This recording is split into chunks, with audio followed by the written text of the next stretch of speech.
Now, Rich, you hosted a session on fugitive emissions during the Valve World 2014 show.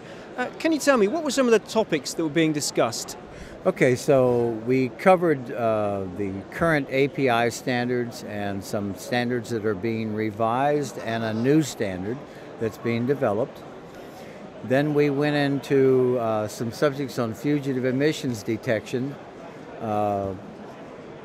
And from there we went into a review on the Food and Drug Administration requirements for valves being used in pharmaceuticals and the like. And then we covered the ISO standard and revisions done to the ISO 15848-1 and -2. And it was excellent. Now, obviously there was a lot being discussed, but what can you tell me about the audience participation?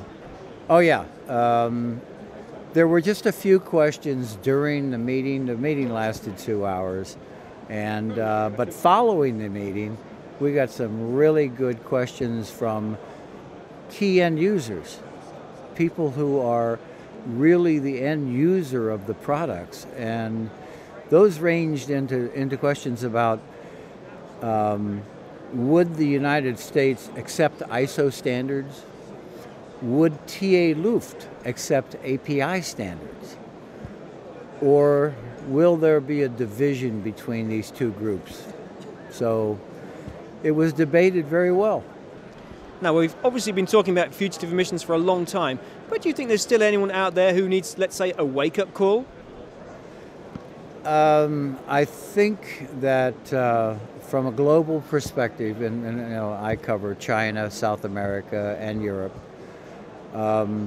There are some countries in Europe that are still lacking in the area of understanding the fugitive emissions requirements.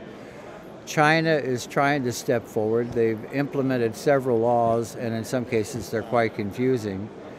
But they are making an effort, which is very good to see.